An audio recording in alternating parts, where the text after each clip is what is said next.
51% of women say that they're not ready to go back to work, but that doesn't capture what it feels like when you're going back. It could be not being able to concentrate throughout the day, being asked to prescribe a drug as a doctor and forgetting the dose, or in the rushing home after a full day's work, asking yourself, is this worth it? And I remember feeling that on both occasions. You're not alone. I'm an obstetrics and gynecology doctor, and this is something I see all the time, not just in my colleagues, myself, but in my patients as well. A study was done that shows 70% of women feel stressed about going back to work. And more than half of those women, it's how the workplace supported them on their way back. So if it feels harder than it is, or you feel like you're not coping well, just remember, it really isn't you. It's the system that governs it all. Most systems are not designed for this. I'm an obstetrician.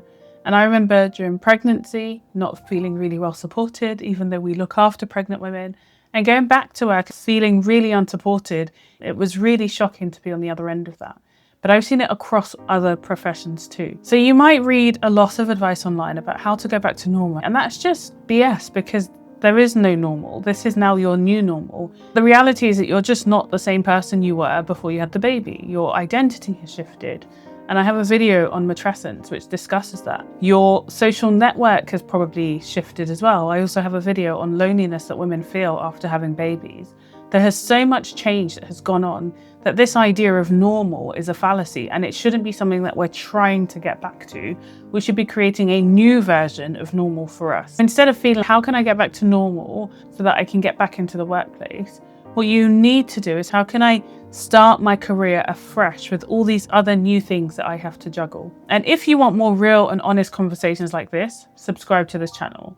I'm here to address pregnancy, postpartum, and the transition into motherhood, not just from a physical aspect, but from a mental health and also from a social aspect, which includes your work too. I'm going to jump into 5 things I wish I knew before going back to work. Treat yourself like a new starter. I remember going back and just expecting it to all fit. But in the UK, you get 12 months off, and actually it was a really long time. And that doctor on the ward round who forgot the dose of the drug, that was me. I just didn't give myself grace actually to just slowly go back to work. Like, I'm not behind. I've just gone through a huge transition. I need to start afresh. I need to refresh my knowledge, my memory, my muscles. It's riding a bike, but it's like a really rusty bike. And I remember speaking to a colleague and saying it could take you 6 months to feel like you're actually figuring it out. And not just because you're figuring out what the work is, but figuring out the balance between being a mum and working. So just give yourself permission to relearn your role.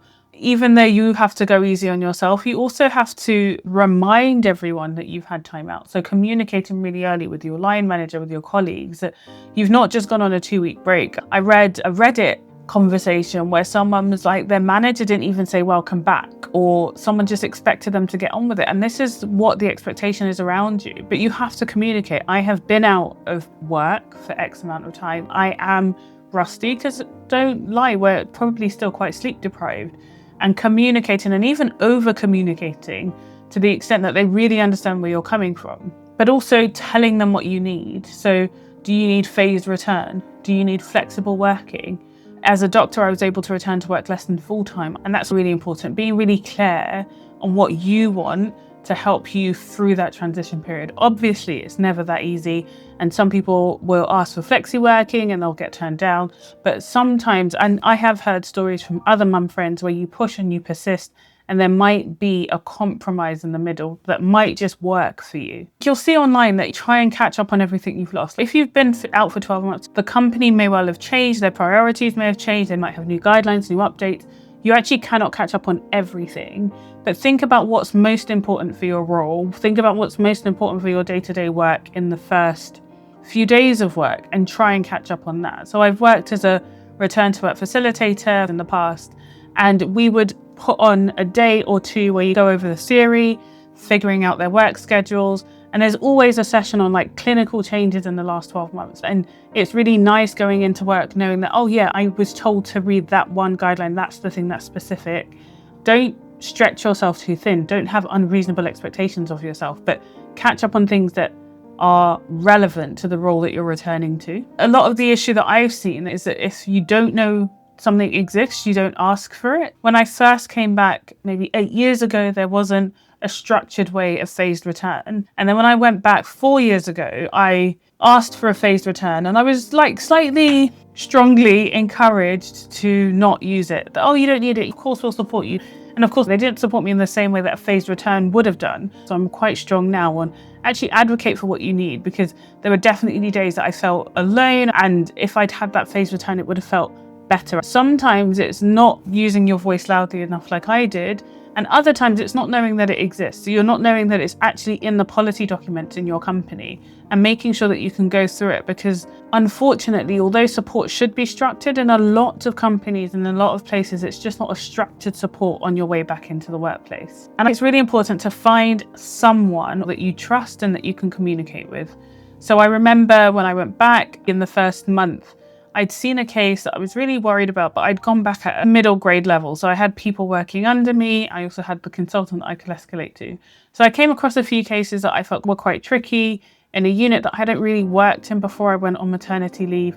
And so I asked a colleague who was probably a year or two below me, and she got to me, she's like, I don't really feel comfortable helping because you're my senior. I feel like you should know the answer. And I was just like, oh my gosh, like how unhelpful. I just felt really embarrassed and really unsupported in that interaction. Find someone that you can ask for help that won't make you feel like SHIT, but also making sure that you'll have a few people on hand that you can really just be yourself with, that don't provoke those feelings of discomfort. It can actually change your experience of being back at work. And overall, that leads into the bigger picture.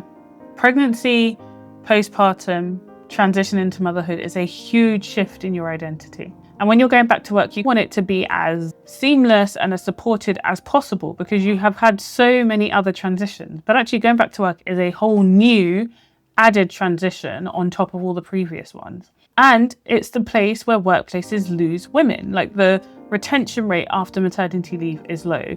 The burnout rate after maternity leave is high. The sort of disillusionment, underperformance, or dissatisfaction with the workplace increases post maternity leave. And it's no wonder, because this is a period of transition in your personal life, but then you're going back out into a world and into a system that doesn't have any accommodation, any grace, or any structured support for you. And in particular, if you're a Black woman, a Black mother, this is seen to be worse. Like, you're already operating at the intersection of race and gender, and then going back into the workplace, sometimes you don't even know if some of the triggers are race related or just because you're a woman who's reproduced. Like, you don't know what those triggers are, and that's even really unsettling. Sometimes it's not unusual to feel alone in the workplace pre-pregnancy, let alone coming back into the workplace with all these other things going on, feeling even lonelier at work. This is a really worrying gap. If you're a woman who's going back to work, how can you advocate for yourself with as much capacity as you have? Because I know that's limited. I've struggled as well with that in the past. How can you advocate for yourself to get what you need out of that new arrangement? But if you are an employer in HR, this is a key time in an organization to not lose women, to not lose good women in the workforce. There's such a huge brain drain around this season of life. I run return to work workshops that help women transition back into the workplace, doing so with more confidence, with less stress and less anxiety. And if you reduce that, you will increase your retention. So if that's something that you're interested in, I have a link down below where you can contact me, and I'm happy to arrange one for you in your workplace.